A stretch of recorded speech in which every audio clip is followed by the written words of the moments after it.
Selamat pagi, Bapak Alfon. Selamat pagi. Mohon izin, di sini saya akan mewawancarai tentang penerapan deep learning di kelas 5 SD. Ya. Apakah Bapak bersedia? Ya. Mulai sekarang nih, Pak. Sangat bersedia. Yang pertama, bagaimana pemahaman Bapak tentang deep learning dalam konteks pembelajaran kelas 5 SD? Ya. Sebenarnya sebelum masuk pada konteks pembelajaran itu kita harus dulu tahu bahwa deep learning ini adalah sebuah kerangka pendekatan. Jadi kerangka pendekatan pembelajaran. Kenapa demikian? Karena pada prinsipnya deep learning ini merupakan sesuatu yang baru. Sesuatu yang baru bagi Bapak Ibu guru, baik itu di jenjang pra SD, kemudian SD sendiri, sekolah dasar, SMP maupun SMA. Nah, ada beberapa miskonsepsi yaitu berkaitan dengan deep learning. Ada yang mengatakan bahwa deep learning ini adalah kurikulum.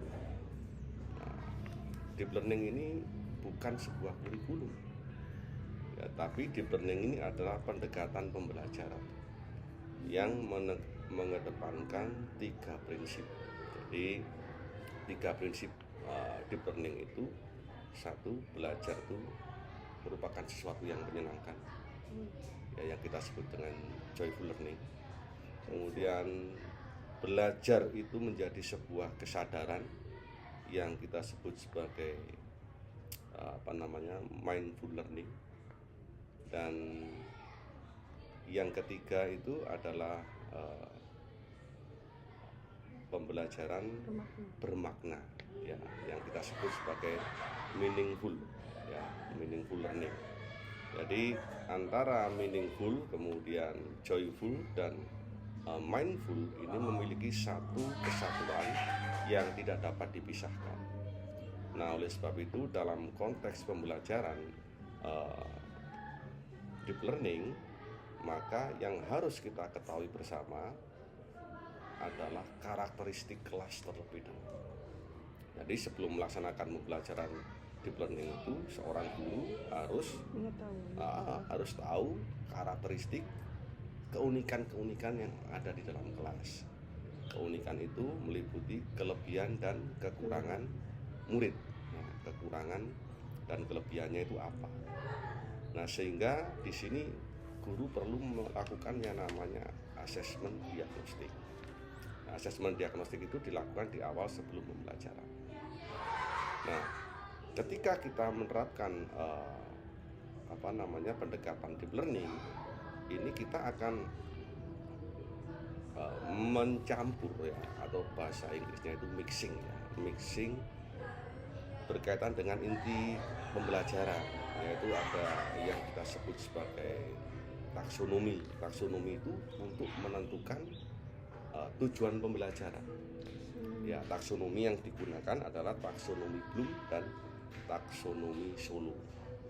Nah, pembelajaran deep learning ini merupakan pembelajaran yang higher order thinking skill, atau kita menyebutnya istilahnya itu HOTS.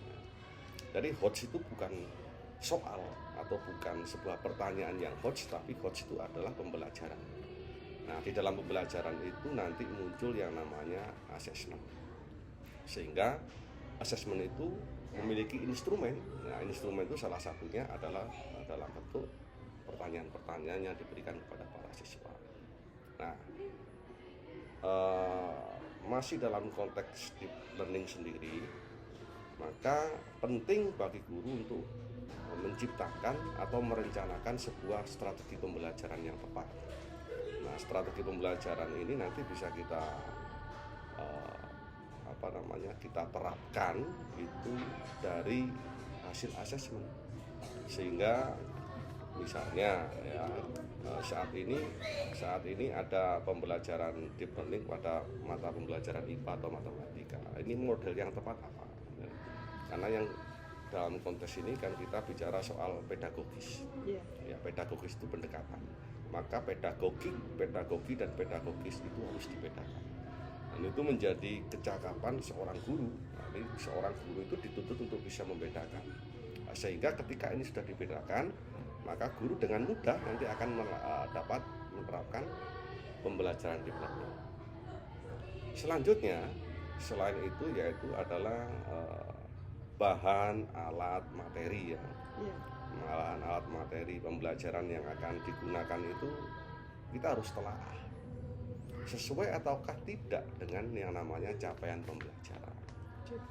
CP itu ditentukan oleh pemerintah, tidak bisa dirubah.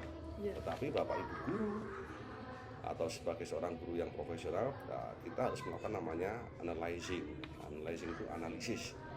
Analyzing learning purposes. Jadi analisa atau analisis tujuan pembelajaran. Nah, dalam tujuan pembelajaran itu nanti kita bisa lihat seberapa jauh kedalaman atau kemampuan para siswa dalam menerima pembelajaran. Artinya kegiatan ini nanti harus kita lakukan secara menyeluruh ya, artinya secara holistik itu, tanpa membedakan A ini kekurangan apa, B ini kelebihannya apa, karena tadi sudah dipetakan. Sehingga apa? Learning style itu juga memberikan dampak dan memberikan pengaruh. Nah, khusus untuk materi itu kita bisa melihat dari sumber itu materi itu disesuaikan. Ya, jadi misalnya ada guru mengatakan begini, gurunya pakai buku A, kemudian CP-nya pakai buku B, itu kurang tepat. Sebenarnya yang paling bagus itu bukan buku disamakan dengan tujuan pembelajaran, tetapi tujuan pembelajaran itu harus disesuaikan. Ya. Itu yang paling tepat karena di dalamnya ada yang namanya analisa. Itu ya. Itu kerangkanya seperti itu. Di kerangka deep learning itu begitu. Lanjut ke pertanyaan selanjutnya Pak. Menurut Bapak apa yang membedakan pembelajaran deep learning dari pembelajaran biasa?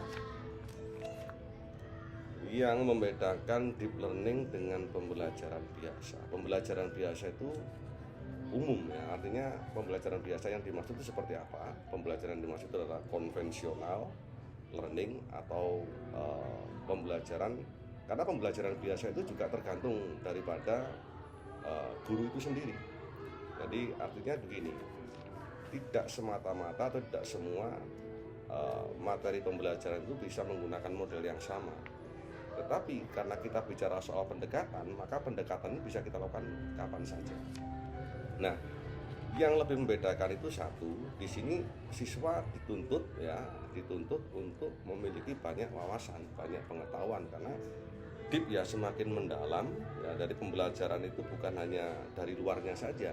Misalnya sekarang belajar tentang sejarah, nah, saya mengajar tentang sejarah atau punya pengalaman mungkin ada beberapa guru sejarah mengatakan bahwa pembelajaran sejarah itu identik dengan hafalan, identik dengan tahun, identik dengan tokoh. Tidak demikian. Maka dalam pembelajaran sejarah itu guru harus menguasai 4 aspek. Ya, kalau dalam bahasa Indonesia itu 4 aspeknya juga berbeda. Nah, apalagi sekarang dalam bahasa sejarah, pokok bahasa sejarah itu guru harus tahu apa yang disebut sebagai kronik. Ya, kronik itu adalah alat bukti, ya, alat bukti sejarah. Kemudian historiografi. Nah, kemudian ada yang namanya periodik. Ya, periodik itu rentang waktu. Rentang waktu dari sekian waktu ke sekian itu yang terjadi apa. Jadi bukan soal tahunnya sebenarnya. Jadi yang kita ulas adalah apa yang terjadi di sana. Itu bagaimana proses itu bisa terjadi, dampaknya apa. Nah, sehingga yang diterima peserta didik, yang diterima para murid itu bukan informasi, tetapi mereka akan membangun sebuah pengetahuan baru yang relevan dengan saat ini dan itu sesuai dengan kebutuhan belajarnya. Ya, ada historiografi, kemudian ada konsep sejarah itu sendiri, kemudian tadi saya mengatakan ada kronik, ya, kemudian ada periodik. Sama dengan bahasa juga begitu. Apakah mengajarkan bahasa itu hanya hanya seperti biasa membaca, mendengar, kemudian berbicara, menulis? Nah, itu harus diambil tingkat kedalamannya yang mana. Misalnya surat gitu. Surat itu relevan. Dulu kita menulis surat, sekarang surat itu tidak lagi ditulis tapi bisa menggunakan email gitu ya. Otomatis siswa harus dibekali yang namanya teknologi. Nah, sehingga dalam hal ini pendekatan deep learning itu nanti akan diintegrasikan dengan yang namanya TPEC. TPEC itu kepanjangan dari Technological, Pedagogical, and Content Knowledge, yang diantaranya itu mengutamakan teknologi, ya, mengutamakan teknologi sebagai alat bantu untuk pembelajaran. Maka dalam konteks perbedaan itu sangat berbeda, karena yang diambil itu adalah intisarinya bukan cukup luarnya saja, ibarat rumah itu enggak pagarnya, enggak catnya apa, bentuknya bagaimana, tidak, tapi di dalam rumah itu ada apa, itu yang orang tidak ketahui. Sehingga deep learning itu akan semakin memperkuat pemahaman, ya, semakin memperkuat pemahaman, karena basicnya bukan memorizing, bukan hafalan. Jadi kalau peserta didik itu hafal, itu akan lenyap 2-3 hari ya. Tapi kalau peserta didik itu mampu merancang sesuatu untuk bisa dipahami oleh dirinya sendiri, nah itu akan lebih baik. Sehingga apa? Pembelajaran dengan pendekatan deep learning ini berbeda jauh dengan konvensional. Dari aspek learning saja, student center ke teacher center. Jadi pembelajaran sudah terpusat pada aktivitas siswa. Jadi yang belajar bukan gurunya, tapi yang belajar siswanya. Gitu ya. Bagaimana kurikulum Merdeka mendukung penerapan deep learning? Nah, oke, pertanyaan ketiga ya, soal bagaimana kurikulum Merdeka mendukung deep learning. Ya, sangat mendukung sekali. Dalam kurikulum Merdeka itu kita diberikan kebebasan, ya, diberikan kebebasan, tetapi di sana ada poin khusus yang kita sebut sebagai profil penguatan pelajar Pancasila. Ya, program penguatannya itu yang kita sebut sebagai P5.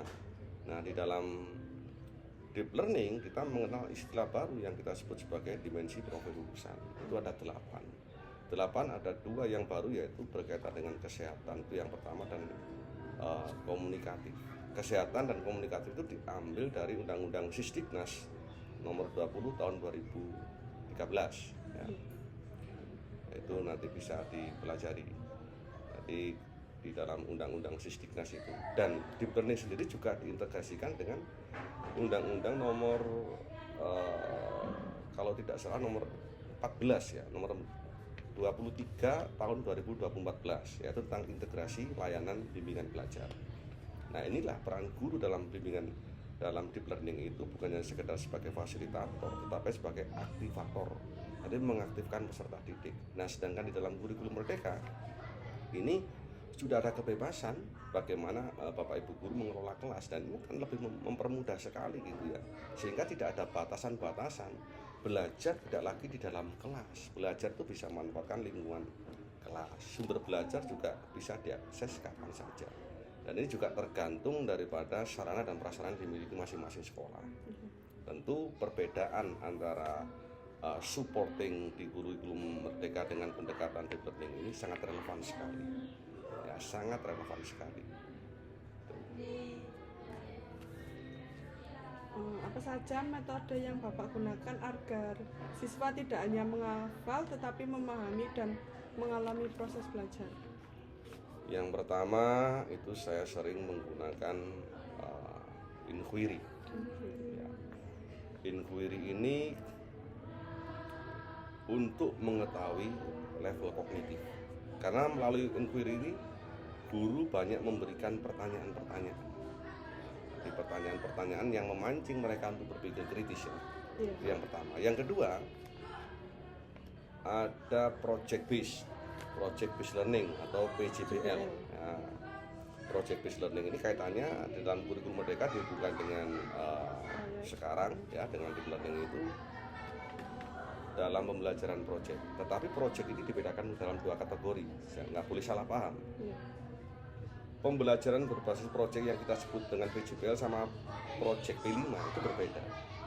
Kenapa berbeda? Karena di dalam P5 itu kita menyebutnya sebagai co-kurikuler, ya. Tapi kalau di dalam metode pembelajaran intrakurikuler itu kita nyebutnya metode itu menjadi bagian yang tidak bisa dilepaskan. Karena kalau dalam P5 itu kan sudah jelas PJBL, tapi kalau di dalam pembelajaran itu kita sebut sebagai metode yang kita gunakan di dalam kaitannya dengan yang namanya intrakurikuler. Atau intrakurikuler itu pembelajaran inti ya, pembelajaran inti. Selain itu ada problem based learning. Nah, problem based learning itu kita berikan masalah. Bagaimana peserta didik itu memahami esensi dari masalah yang kita berikan. Jadi kita berikan suatu permasalahan itu, maka mereka akan mencoba melakukan pencarian. Ya, mereka akan menggali informasi, menggali data dan fakta melalui kegiatan. Itu bisa dilakukan dalam forum kelompok, ya, forum kelompok kecil atau individu. Tapi pada prinsipnya, jadi ketika mereka sudah melaksanakan kegiatan eksplorasi, maka mereka akan melakukan yang namanya analisis dasar dan kemudian mereka akan menggeneralisasi. Mereka akan melakukan sebuah uji pembuktian, ya, uji pembuktian. Itu kalau di dalam pembelajaran IPAS saya biasa juga melakukan yang namanya eksperimen. Itu bisa dilakukan di lab, ya. Di lab. Kemudian metode lagi itu presentasi, itu hampir setiap hari ya, presentasi itu setiap hari. Jadi semua yang saya gunakan itu sudah mengarah kepada kecakapan abad 21 yang kita menyebutnya dengan 21st skill ya, 21st skill ya, jadi kemampuan atau kecakapan abad 21 itu ya. Kalau metode-metode itu yang digunakan Pak Alfon ya, metode-metode yang terpusat pada aktivitas siswa, student center.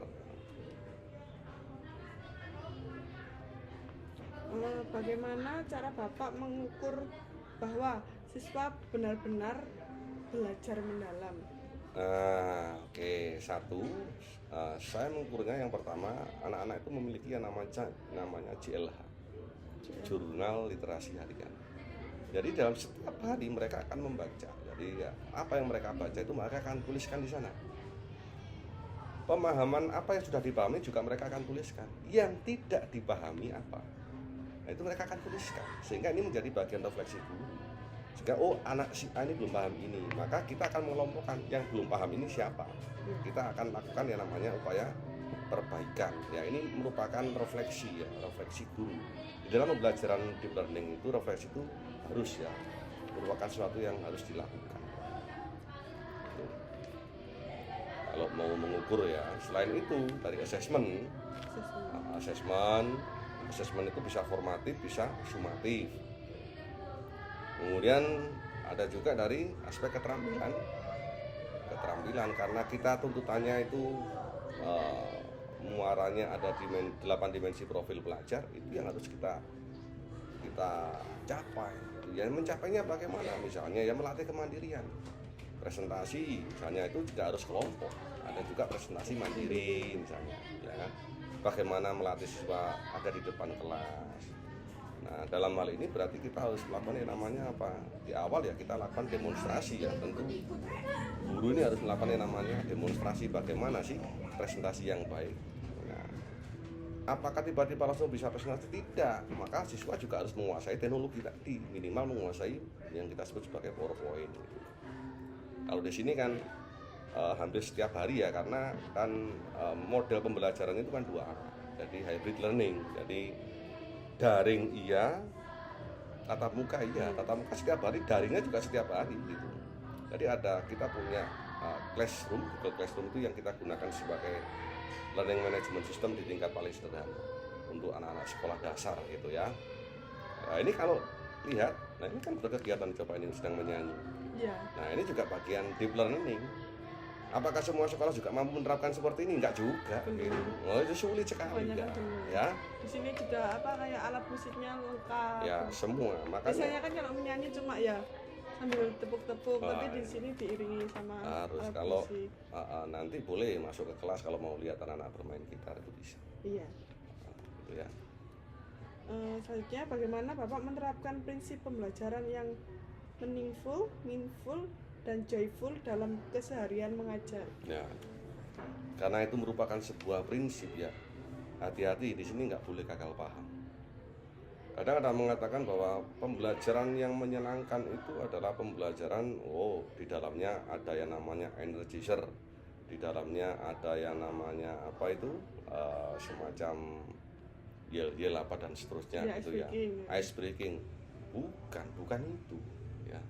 Jadi ini harus dibedakan. Ice breaking itu nggak ada kaitannya dengan pembelajaran menyenangkan gitu ya. Iya. Ice breaking itu hanya untuk memecah suasana saja. Namanya pembelajaran menyenangkan itu berarti anak-anak bisa menikmati belajar. Misalnya ketika bernyanyi gitu ya, ketika bernyanyi biasa dengan bernyanyi menggunakan alat musik itu berbeda. Anak-anak akan lebih menjiwai, akan lebih senang karena mereka bisa mainkan gitar. Tetapi memainkan gitar sendiri belum tentu semua orang bisa. Guru aja belum tentu semua bisa. Karena makanya ini yang kita sebut sebagai deep learning itu posisinya sampai di mana? Apakah kita mampu mengaplikasikan? Nah, itu ya kalau berkaitan dengan joyful. Kemudian meaningful, kesadaran. Anak-anak itu kita ciptakan suasana. Maka deep learning ini kan penciptaan suasana belajar sebenarnya. Jadi kita ciptakan suasana belajar di mana anak-anak ini sadar bahwa mereka sedang belajar. Saat ini saya sedang belajar, saya sedang praktik, saya sedang belajar bermain gitar, saya saat ini sedang belajar matematika. Itu dengan penuh rasa sadar gitu. Sehingga apa? Konsentrasinya tidak kemana-mana. Sekalipun ini kegiatan bisa dilaksanakan di area luar sekolah. Nah, kalau dilihat kayak kerja kelompok apa itu anak-anak kan otomatis dengan sendirinya gitu ya. Karena apa? Ini sudah menjadi bagian dari budaya. Dan membangun sebuah budaya seperti ini itu sulit. Jadi nggak cukup hanya kerja keras, tetapi kita harus tahu karakteristik tadi. Nah, gitu ya. Oke.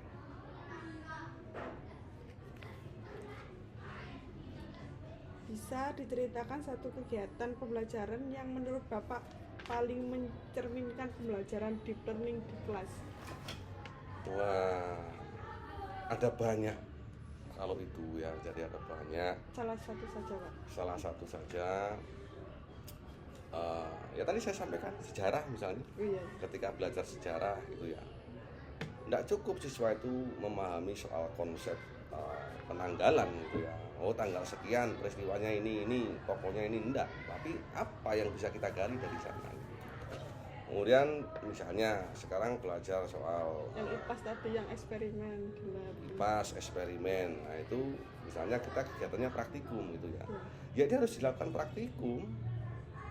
Nah gitu, jangan praktikum itu dibaca sebagai informasi, ya enggak bisa loh. Praktikum itu harus dilakukan. Ini kadang-kadang yang miskonsepsi. Iya. Ada guru mengatakan ini tulisannya percobaan gitu, tapi dibaca aja percobaan itu enggak bisa. Percobaan harus dilakukan, tujuannya apa? Anak-anak merasakan, anak-anak menyadari bahwa dia sedang belajar, dan itu dilakukan di lab gitu ya, di laboratorium. Kalau nggak punya laboratorium ya manfaatkan lingkungan sekolah itu bisa. Belajar di luar kelas. Belajar di luar kelas. Kayak tumbuh-tumbuhan. Wah, ini sangat mungkin sekali. Ini lab itu kan banyak, ada lab tumbuhan, ada hutan sekolah, ada ini. Kemudian taman burung juga ada, kolam ikan juga ada, lengkap. Lengkap ya, anak-anak mau belajar apa ABC itu lengkap semua. Di sarana itu juga menjadi faktor penentu keberhasilan sebuah pendidikan itu, karena kalau kita orientasinya di learning itu kan berarti yang harus kita fokuskan adalah SKL. SKL itu adalah standar kelulusan sekolah itu di mana. Ya. Outcome-nya apa, dampaknya, mutunya seperti apa sekolah itu. Dan mutu itu juga tentukan dari pembelajaran guru itu sendiri. Nah, gurunya kualitasnya bagus, pasti melahirkan anak didik yang bagus. Itu jelas itu. Nah, sekarang lanjut yang untuk 8 dimensi profil lulusan. 8 dimensi, kenapa? Yang pertama kan keimanan dan ketakwaan terhadap Tuhan Yang Maha Esa. Bagaimana Bapak mengintegrasikan nilai keimanan dalam pembelajaran sehari-hari? Ya, setiap hari itu anak-anak kita ajak untuk berdoa bersama. Berdoa bersama itu yang memimpin siapa? Para siswa secara bergantian. Jadi bukan gurunya. Anak-anak kita ajak memimpin. Kita berikan waktu untuk bergantian gitu. Ya, itu satu. Yang kedua, ya anak-anak kita ajari untuk bisa bagaimana sih sikap doa itu yang pas, yang baik itu. Karena menghargai sesama itu kan juga sama dengan menghargai Yang Maha Kuasa. Artinya dalam hal ini, konteks ini kita ajak anak-anak bisa merasakan rasa syukur. Nanti siang hari selesai pembelajaran ya kita ajak doa, kita ajak untuk selalu mengucapkan rasa terima kasih, itu kan bagian dari bersyukur. Ya. Tuh. Kemudian yang kedua, kewargaan. Apa langkah Bapak untuk menumbuhkan sikap toleransi dan rasa hormat antar siswa dalam keberagaman? Ya. Ini jadi kalau berkaitan dengan kewargaan itu selain ada namanya upacara bendera ya setiap hari Senin, maka setiap hari Jumat di sini dilakukan yang namanya senam anak Indonesia, Pak. Anak Indonesia. Ya, senam ini anak akan melakukan dengan senam bersama, kemudian diikuti dengan kegiatan pramuka. Nah, disinilah kita tumbuhkan semangat kebangsaan itu. Ya, jadi pramuka itu bukan soal pengetahuan, tapi benar-benar mereka harus bisa melahirkan sikap dan mereka harus bisa mengaplikasikan bagaimana mereka menjunjung tinggi merah putih ya dengan segala rasa hormatnya gitu ya. Jadi itu kalau untuk kewargaan. Kemudian penalaran kritis ya melalui pembelajaran. Tadi saya singgung tadi satu dengan metode itu kan bisa dilihat. Jadi metode pembelajaran, pendekatan yang kita berikan. Kemudian bagaimana dengan rancangan-rancangan pertanyaan yang diberikan Bapak Ibu guru melalui assessment, ya kan? Pertanyaan, kualitas pertanyaan itu juga menjadi penentu. Jadi membuat sebuah pertanyaan itu bukan dilanjutkan dari apa, kapan, tidak, tapi kedepankan pertanyaannya menggunakan kata tanya bagaimana dan mengapa. Kita balik. Beda kita memberikan pertanyaan apa sama mengapa itu beda. Kalau apa jawabannya simpel aja. Apa ini laptop? Bagaimana mengoperasikan laptop? Beda lagi. Mereka akan mengkonstruksi, akan merancang sebuah kognitif baru gitu ya.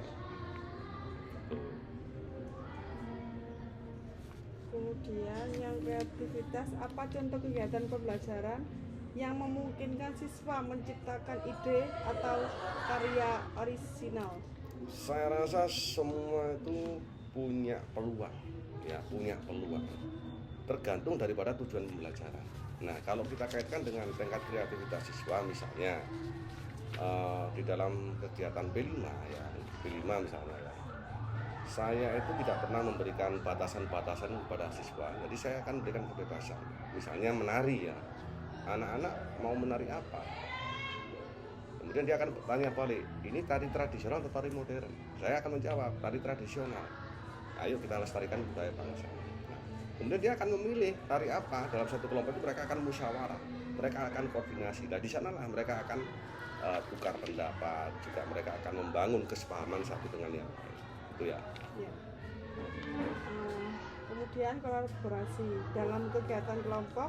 Bagaimana Bapak memfasilitasi dan menilai kerjasama yang efektif antar siswa? Ya, satu, kita siapkan yang namanya rubrik. Jadi di dalam kegiatan kelompok itu ada yang namanya rubrik. Rubrik itu sebagai panduan dasar supaya nanti tahu jadi siapa di dalam kelompok ini yang aktif atau tidak. Satu, yang kedua, kita pastikan di dalam kelompok itu ada yang namanya analyzing before grouping. Jadi kita analisa sebelum melakukan penentuan kelompok, harus berimbang komposisinya ya. Dalam satu kelompok itu tingkat pemahamannya sekian, tingkat keaktifannya sekian, sehingga kelompok itu nanti akan hidup ya. Dan itu harus dibiasakan. Kalau nggak dibiasakan nggak bisa. Harus kita biasakan setiap hari gitu ya. Kemudian kemandirian, apa strategi Bapak agar siswa terbiasa belajar secara mandiri dan bertanggung jawab atas proses belajarnya? Kita percaya penuh sama peserta didik. Jadi kalau saya mengajar, saya berikan tugas, saya percaya mereka akan menyelesaikan waktu 1 minggu gitu ya, 1 minggu itu. Maka kalau tidak bagaimana?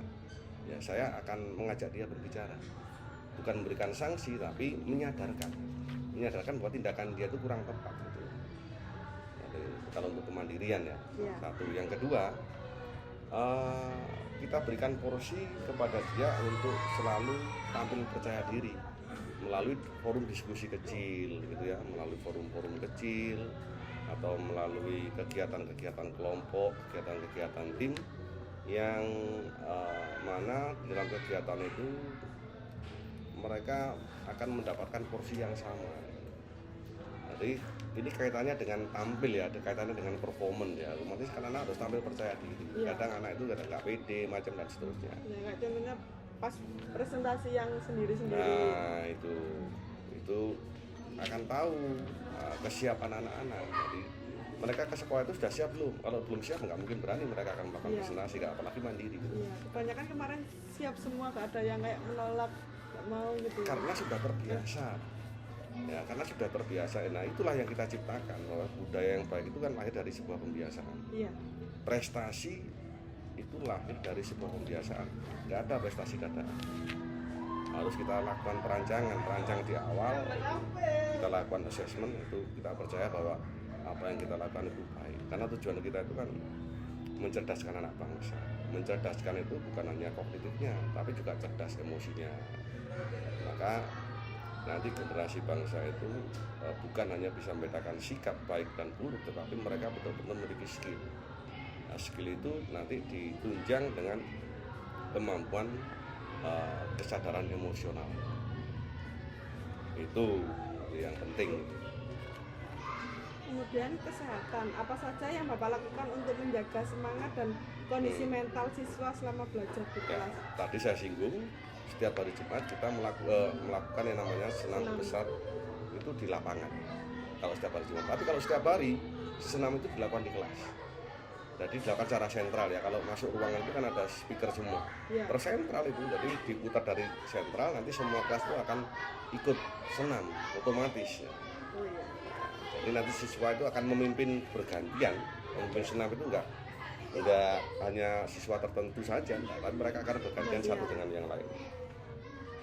Kemudian yang terakhir, komunikasi. Bagaimana cara Bapak membiasakan siswa menyampaikan pendapat dengan percaya diri, baik lisan maupun tertulis? Ya, jadi selain satu penguatan literasi untuk pemahaman itu, karena kita percaya bahwa semakin literasinya baik, maka tingkat pemahaman dia juga akan luas gitu ya. Yang kedua, kita berikan porsi. Kita latih, kita biasakan mereka untuk presentasi, kita beranikan mereka untuk biasa ngobrol dalam forum kelompok kecil. Itu kita latih setiap hari. Kalau kita nggak bisa memberikan dalam kelompok besar, ya minimal kita buat kelompok yang kecil.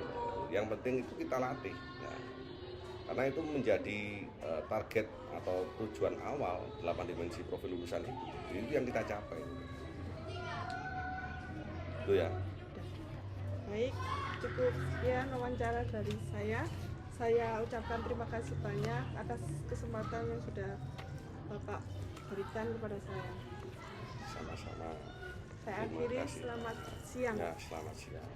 Sukses selalu ya.